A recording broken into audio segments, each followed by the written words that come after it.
महाराष्ट्र प्रदेश काँग्रेसचे सरचिटणीस तथा धनगर समाजाचे प्रमुख नेते ॲडव्होकेट दिलीप एडतकर यांनी सरचिटणीस पदाचा राजीनामा दिला होता.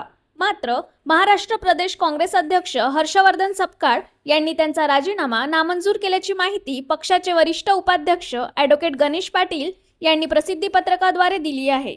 एडतकरांचा राजीनामा नामंजूर करणारे प्रदेश अध्यक्षांचे पत्र आज प्रदेश काँग्रेसतर्फे वरिष्ठ उपाध्यक्ष डॉक्टर सुनील देशमुख यांनी दिलीप एडतकर यांना सोपविले.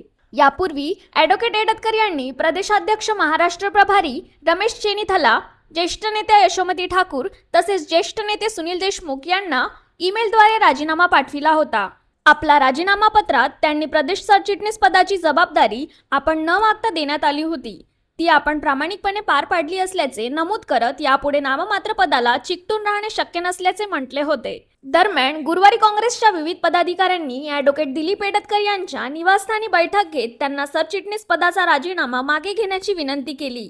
या बैठकीस माजी पालकमंत्री डॉक्टर सुनील देशमुख, महाराष्ट्र प्रदेश काँग्रेस कमिटीचे सरचिटणीस किशोर बोरकर, माजी IMA अध्यक्ष डॉक्टर BR देशमुख, माजी महापौर वंदना कंगाले, अशोक डोंगरे, युवक काँग्रेस अध्यक्ष वैभव देशमुख, डॉक्टर मतीन अहमद, प्राध्यापक सिरीन, अनिला काझी, जिल्हा काँग्रेस औद्योगिक विभागाचे अध्यक्ष समीर जवंजाळ, विजय बर्वे तसेच अनेक पदाधिकारी व कार्यकर्ते उपस्थित होते.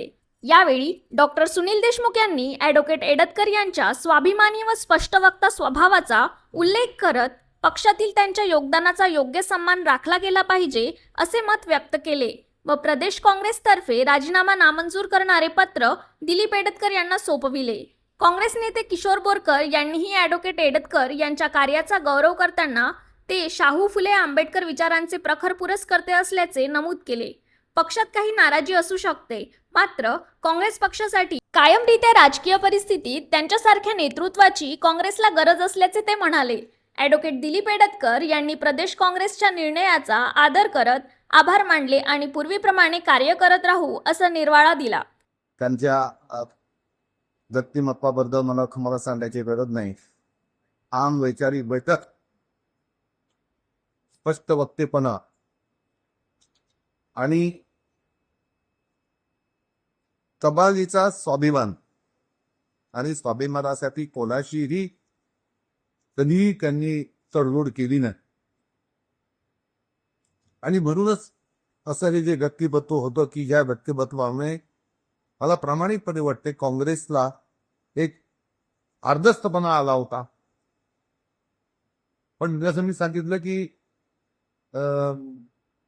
त्याचा स्वभाव असा एक गुण काय म्हणा की जे काही आवडलं नाही तर्कधर्मी विचार न करतात पटकन करून टाकायचं आणि मग त्यांच्यावर प्रयोग करणारे आमच्यासारखे अनेक लोक कधी बनून जातात. आणि दिलीप भाऊ एडतकर हे काँग्रेससाठी एक असेट आहे.